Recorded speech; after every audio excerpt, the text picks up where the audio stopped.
welcome to my YouTube channel. ඉතින් මගේ YouTube channel එකට ඔයගොල්ලෝ සාදරයෙන් පිළිගන්නවා. English from Europe, යුරෝපයේ ඉඳන් ඉංග්‍රීසි ලංකාවේ ඔබට නොමිලේ. ඉතින් මගේ free class එකක් තියෙනවා. ඒත් එක මගේ paid classes තියෙනවා. IELTS, O level සහ අනිකුත් කට්ටියට කරන online class එකක්. මොකද මම නෝර්වේ ඉන්න නිසා මම online තමයි මට කරන්න වෙන්නේ. ඉතින් ඔයගොල්ලන්ට මේ online class වලට join වෙන්න පුළුවන්. ඒකට අවශ්‍ය විස්තර මගේ Telegram group එකට add වෙන්න. මගේ video එකේ description එකේ යට තියෙන Telegram group එක. ඉතින් ඒකට ඔයගොල්ලන්ට අවශ්‍ය තොරතුරු දැනගන්න පුළුවන්. එහෙනම් අද අපි ඔයගොල්ලොත් එක්ක සාකච්ඡා කරන්න බලාපොරොත්තු වෙන ඉතාම වැදගත් පාඩමක්. ඒතර ඔයගොල්ලන්ට මම නැවත කතාවක් කියනවා. අද මගේ YouTube channel එක බලන කෙනෙක් නම් English from Europe කියන YouTube channel එකට ගිහිල්ලා ඒකේ playlist කියන කැල click කරන්න. ඒකේ තියෙනවා ඊට පස්සේ playlist click කරලා පස්සේ playlist කිහිපයක්. ඒකේ ප්‍රධානම playlist එක තමයි English grammar. ඉතින් මේ English grammar කියන playlist එක click කරලා ඒකේ තියෙන වීඩියෝ නැරඹීමෙන් අනතුරුව අනිත් වීඩියෝ නරඹන්න කියන කාරණේ මතක් කරන්න කැමතියි. නැවත වතාවක් English grammar කියන වීඩියෝ නැරඹීමෙන් අනතුරුව අනිත් වීඩියෝ බලන්න. අදත් අපි ඩයලොග් එක සාකච්ඡා කරනවා. ඉංග්‍රීසි ඩයලොග් එක මම කිව්වා ඉංග්‍රීසි ඩයලොග් simple ඩයලොග් ඒත් එක්කම intermediate dialogue සහ advanced dialogue කියලා කොටස් තුනකට බෙදනවා. ඉතින් අපි මේකේ simple dialogue ටිකක් අපි ඉගෙනගෙන ඊට පස්සේ අපි ඊට පස්සේ intermediate සහ advanced කියන දේවල් පිළිවෙලින් අපි ඉගෙන ගමු. බලන්න ඉතාලම සරල dialogue එක. මම නැවතත් කරන මේ ක්‍රියාපදයක් විග්‍රහ කරන ආකාර පහ බලන්න මගේ English grammar කියන playlist එකේ පළවෙනි වීඩියෝ එක බලලා මේක අවබෝධ කරගන්න. මොකද මේ යෙදෙන අවස්ථා ටික මම මගේ පාඩම් වල භාවිත කරන නිසා මට මේක නැවත කියන්න බෑ. බලන්න. බලලා ඉගෙන ගන්න මම YouTube එකේ දාලා තියෙන්නේ. මේ බලන්න. මේ what is she? ඇයි මොනව කරන කෙනෙක්ද? What is she? ඇයි මොනව කරන කෙනෙක්ද? මේ what is she? නැත්නම් what is she doing? එහෙම කියන්න පුළුවන්. What is she doing කියන්න පුළුවන්. නැත්නම් what is she? ඇයි මොනව කරන කෙනෙක්ද? She is a student. She is a student. ඇයි ශිෂ්‍යාවක්. එක්කෙනෙක් a student. Where? කොහෙද? මේ where කොහෙද? At Peradeniya University. නැත්නම් at Peradeniya campus. Peradeniya විශ්වවිද්‍යාලයේ. Is she in her second year? ඇයි ඉන්නේ ඇගේ දෙවන වසරේද? මේ is she in her second year? ඇයි ඉන්නේ තුන්වෙනි වසරේද? Is she in her third year? ඇයි ඉන්නේ ඇගේ අවසාන වසරේද? Is she in her final year? ඇයි ඉන්නේ පළමු වසරේද? Is she in her first year? නෑ ඒ විදිය. නෑ ඇයි ඉන්නේ අවසාන වසරේ? No, in the final year. No, in the final year. ඕගලන්ට කියන්න පුළුවන් ටිකක් දික් කරලා No, she is in the final year. No, she is in the final year. දැන් මම මේ am is සමග මේවා නිපාතයක් භාවිත කරනවා මගේ English grammar කියන එකේ පිළිවෙලට උගන්වලා තියෙනවා ඒවා බලා ගන්න. නැවත වතාවක් ඒවා repeat කරන්න බෑ මෙතනදී. ඊට පස්සේ බලන්න No, in the final year. නෑ අවසන් වසරේ. What is the faculty? මොන faculty එකේද මොන අංශයේද? Science faculty. නේ she is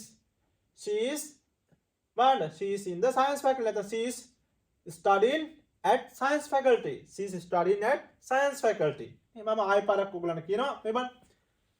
What is she? ඇයි මොනව කරන කෙනෙක්ද? She is a student. ඇයි ශිෂ්‍යාවක්. නේ he is a student. ඔහු ශිෂ්‍යයෙක්. මම ශිෂ්‍යයෙක්. I am a student. ඒගොල්ලෝ ශිෂ්‍යයෝ. They are students. We are students. You are student. නේ we are students වෙනවා. They are students වෙනවා. I am a student වෙනවා. You are a student. කැමති විදිහට කියන්න පුළුවන්. What is she? ඇයි මොනව කරන කෙනෙක්ද? She is a student. ඇයි ශිෂ්‍යාවක්. Where? කොහෙද? At the Peradeniya campus. At the Kalaniya University. At the Rajrata University. නේ at the Monato University. A මොනටෝ විශ්වවිද්‍යාලේ Peradeniya campus එක මගේ විශ්වවිද්‍යාලය. මම හරි ආදරය කරන විශ්වවිද්‍යාලය. මේ හැම දෙයක්ම මට ලැබුණේ ළමයි Peradeniya විශ්වවිද්‍යාලය නිසා. ඉතින් මගේ මේ භක්තිය ගෞරවය හා භක්තිය මුසු මනෝභාවකින් තමයි මම Peradeniya විශ්වවිද්‍යාලය මතක් කරන්නේ. සහ Peradeniya විශ්වවිද්‍යාලයේ ගුරුවරු මතක් කරන්නේ. නේ නේද ආර්ට් ෆැකල්ටි එක මම ඉගෙනගත්තු ෆැකල්ටි. ඉතින් ආර්ට් ෆැකල්ටි ගුරුවරු සහ Peradeniya විශ්වවිද්‍යාලය මම මතක් කරන්නේ ගෞරවය සහ භක්තිය මුසු මනෝභාවකින්. Right. නේ at the Peradeniya University, at the Peradeniya campus. නේ is she in her second year? ඇයි ඉන්නේ දෙවෙනි අවුරුද්දද? දැන් අපිට she මේ මෙතන ඒක වචන උක්තියක් දාලා මේක වෙනස් කරන්න පුළුවන්. is he in the second is he in her in මෙතන he දැම්මොත් මෙතන his වෙනවා මේ එනවා නා is he in his second year ඔහු ඉන්නේ දෙවන වසරේද අපි මේ ශීම ගමුකෝ මේ බලන්න is she in her second year ඇයි ඉන්නේ දෙවන වසරේද ඇයි ඉන්නේ දෙවන වසරේද is she in her third year is she in her first year ඇයි ඉන්නේ පළවෙනි අවුරුද්ද no ඇයි ඉන්නේ අවසන් වසරේ no in the final year අපිට කියන්න පුළුවන් සම්පූර්ණ වාක්‍යය no she is in the final year no she is in the final year මොකක්ද answer what is the faculty නේ science faculty ඕනනම් කරන්න පුළුවන් she is studying at නේ at the science faculty she is studying at the science faculty කියලා කියන්න පුළුවන් right එහෙනම් අපි ළමයි ඔයගොල්ලොත් එක්ක අපි සාකච්ඡා කරනවා තවත් අලුත් සරල ඩයලොග් එකක් ඉක්මනින්ම ඉතින් ඔයගොල්ලෝ මගේ channel එක subscribe කරලා නැත්නම් subscribe කරන්න අනිවාර්යයෙන්ම වීඩියෝ එක හොඳයි නම් comment එකක් දාන්න දැන් මේ දක්වා විශාල ඩයලොග් කොටසක් කරලා තියෙනවා විශාල ග්‍රැමර් තොගයක් කරලා තියෙනවා විශාල ඉංග්‍රීසි පත්තරේ වචන සෙට් එකක් කරලා තියෙනවා රීඩින් වලටත් මම දැන් කරගෙන යනවා රයිටින් උත් කරගෙන යනවා මේ ඔක්කොම ඔළුවේ තියෙන්න ඕන ඉංග්‍රීසි හරියට IELTS level එකේ නෝන දැන් මම මෙතන කොච්චර උගුර කැඩනකම් මම කාලේ ශ්‍රමයේ මේවා කරලා මේ සීතල පරිසරේ නෝවේ ඉඳන් මේවා රෙකෝඩ් කරලා දාලා ලංකාවේ කවුරුත් බලන්නේ නැත්නම් ඒක හරිම අපරාධයක් ළමයි නිසා මේක අනිවාර්යෙන් බලන්න යාළුවොත් එක්ක ෂෙයා කරන්න කියන කාර්ය මතක් කරනවා නම් අපි අලුත් වීඩියෝ එකකින් හමු thank you very much English from Europe යුරෝපයේ ඉඳන් ඉංග්‍රීසි මම සමීර සඳරුවන් තනමල්ල කොල්ලෙක්